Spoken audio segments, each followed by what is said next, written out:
What's going on, y'all? Rob Anderson, Clean Power Wash, Salisbury, Maryland. Doing some work out here on tank. We made a video a little while ago about getting some holes in it. We had to change some stuff. It has definitely, the welding, which you can see up there, see that nice little hole, or say some black there, has come back through. So what we do, we scraped off the rest of the old epoxy. I've just put some more stuff together here, mix it up. This is just using some Gorilla Glue epoxy. Put the cap on it already. I'm gonna go ahead and work this stuff into the hole on again. This is on a 500-gallon tank, so I definitely want to keep being able to use this. Let's just see if we can aim that well enough for you to really see it.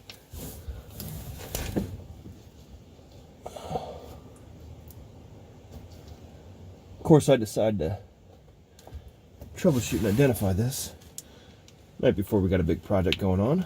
I would prefer to not have us leaking everywhere, but I also really wanted to have this good to go. And I'm going to take this bottom part off, and we'll actually end up grinding down a little bit more of the piece down here.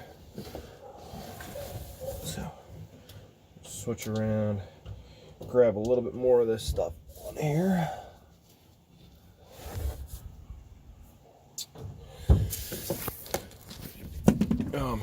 Definitely, you want to wear gloves when doing this. I've got my Microflex gloves on here.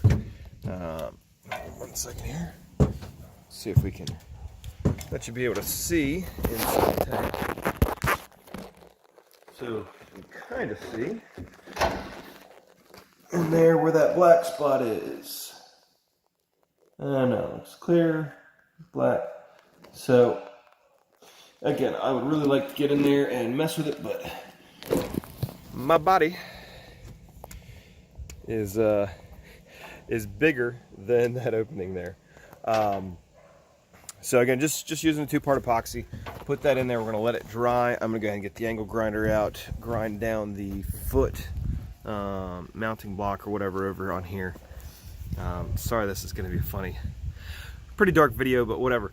So yeah, it just really came down to the fact that it wasn't secured fully.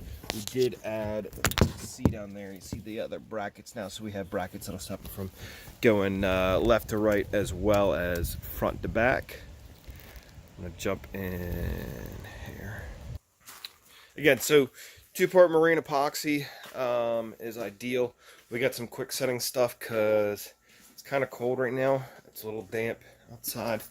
Again, removing, I took my